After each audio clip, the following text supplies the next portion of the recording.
If you want to save more money, you don't have to become a completely different person overnight. You don't have to stop enjoying your life or stop purchasing the things that you really desire or really want. Most of the time, saving is mostly about your habits. And it's about the small things that you consistently do, the way you think about money, and the systems you have around money. So in this video, I thought I'd share 10 habits that will help you save money. Everything is also designed to not make your life feel miserable. Habit number 1 is to reduce your transactions. And by this, I do not mean to stop to cut out everything that you enjoy. I mean reducing the amount of transactions, the amount of times that you swipe your card. For example, let's say you love your takeaway coffee.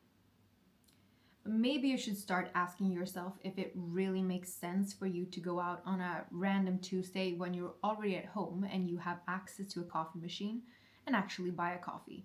Or if you should just make the coffee at home and save that takeaway coffee for your weekend walk or for your fika date with your bestie. I don't know.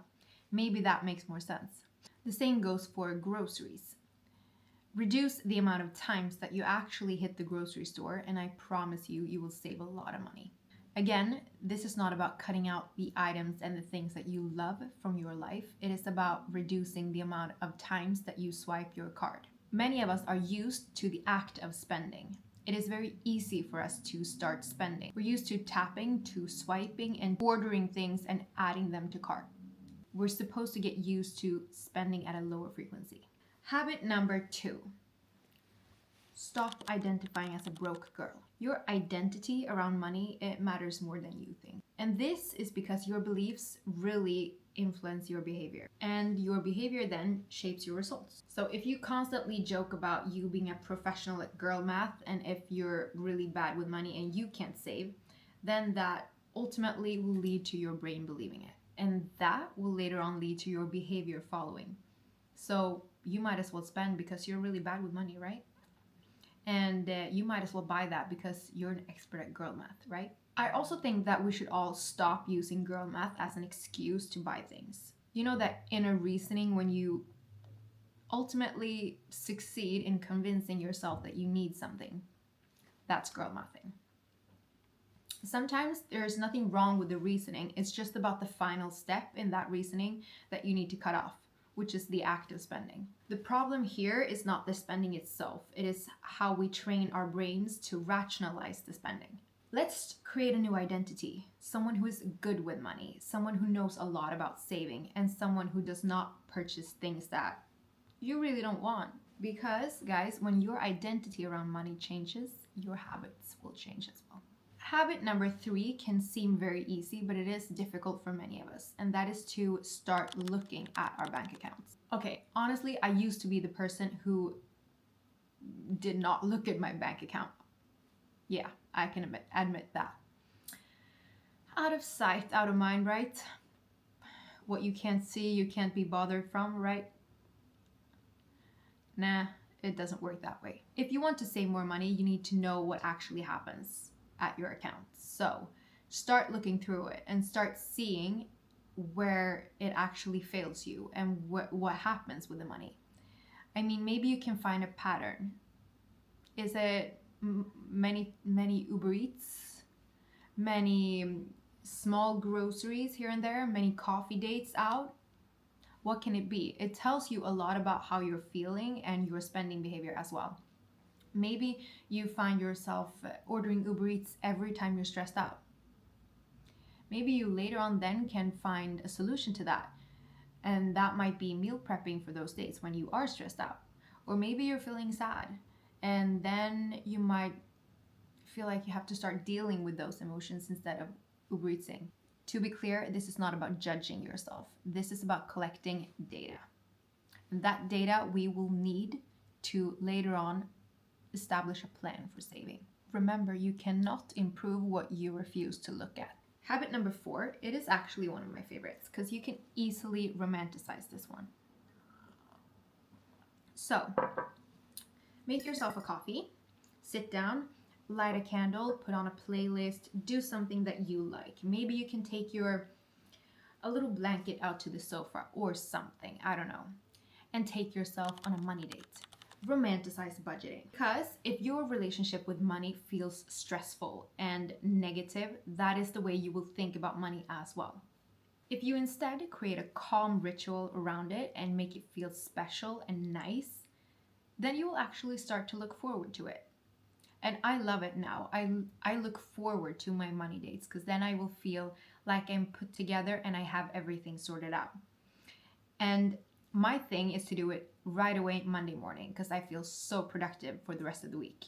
So at 9 a.m. Monday morning, I sit down with my coffee and I start my week with my money meeting.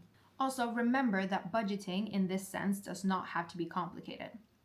I do like Excel, so I'm not gonna lie about that, but you don't have to love it. You can just open your notes app and write it down. You can use a regular spreadsheet, a regular paper. Pen and paper works as well.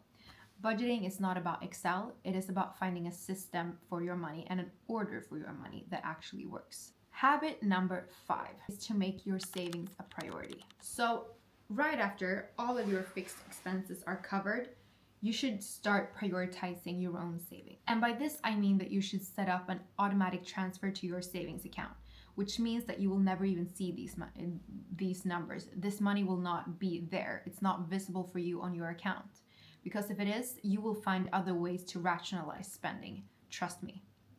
So, right after your fixed expenses, your living, your situation, everything, set up an automatic transfer to your savings account. And that will be money for you in the future. And that is, for real, the best thing you can do for yourself. Because we cannot trust motivation. Yeah, I said it. We cannot. Because motivation, it fluctuates. It's not the same. It's not constant every day. So set up this automatic transfer. Saving gets a lot easier when it's a part of our built-in system. And then habit number 6. This is one that has actually helped me a lot because I used to always shop. I used to impulse buy things here and there. And I'm going to admit there has been many times I've done that and I've regretted myself so many times all over. So habit number 6 is to pause before this instant gratification. Ask yourself these 3 questions before tapping your card next time. Will this purchase bring value into my life? Is this something that I will actually use? Is this money I feel confident spending? And if it does not click on all of these 3, then you should not buy it. And sometimes also just like a 24-hour break can be really useful because then you can actually go through if you need it or if you don't. A lot of bad spending decisions, they happen in the moment. I'm not gonna lie. So then that pause is really powerful. Ask yourself after 24 hours if you still want it, because many times we don't. When the impulse leaves us, you will be surprised how many things lose their appeal. Habit number 7 is something that I have recently started doing and something that has built my confidence quite a lot, and that is to learn more about money. Many of you may not know it, but I have a degree in business and in finance, and maybe you can't see that, maybe you don't think about that because yeah, I love spending, I love things, blah blah blah, you know, all of that, but I do. And once I started using that more, I began to feel a lot more confident when it came to money and when it came to spending overall. In today's society, we are not taught really anything about our private economy. In school, we're taught economy, but more of like a national worldwide economy vibe, not really anything about private economy. That is something that we are taught at home if we're lucky, and otherwise we have to teach ourselves.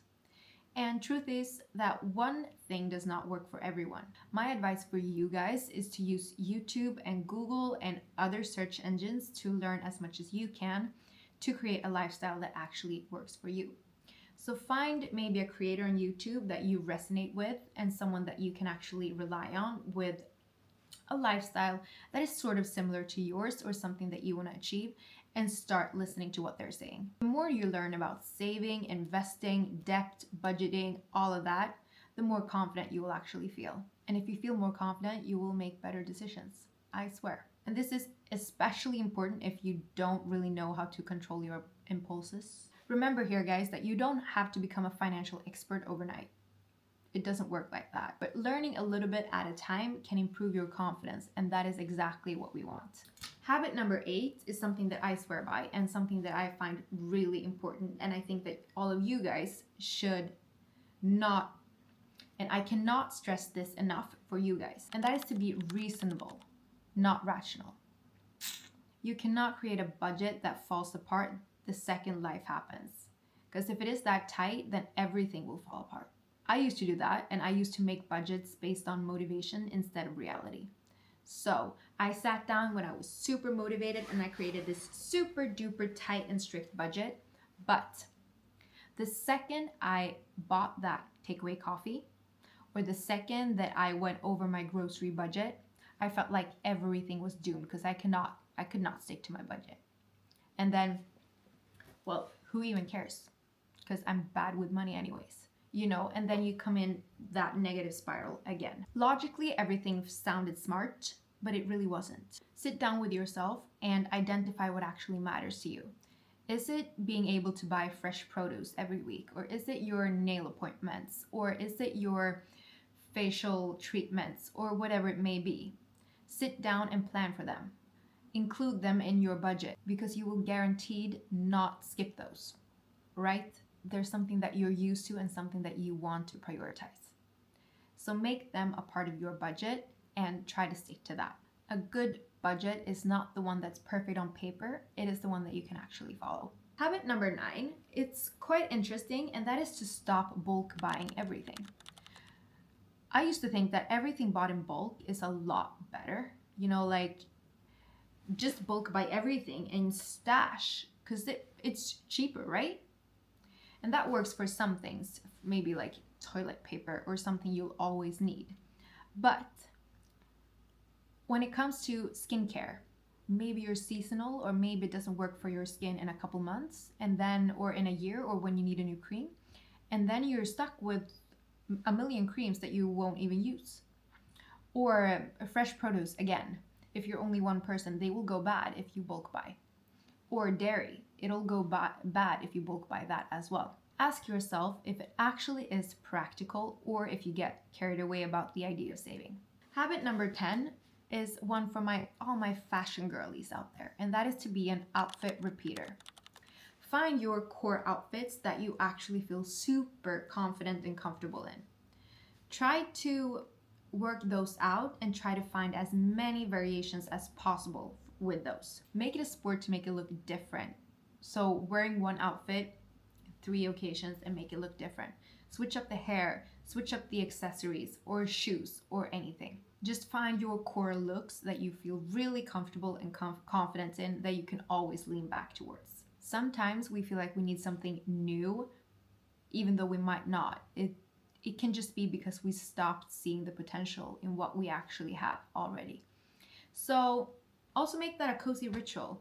Go through your closet, try on outfits, and try on different pieces with other pieces and try to find new combinations. That's something that I find really fun, and I think that is a lot about what fashion is.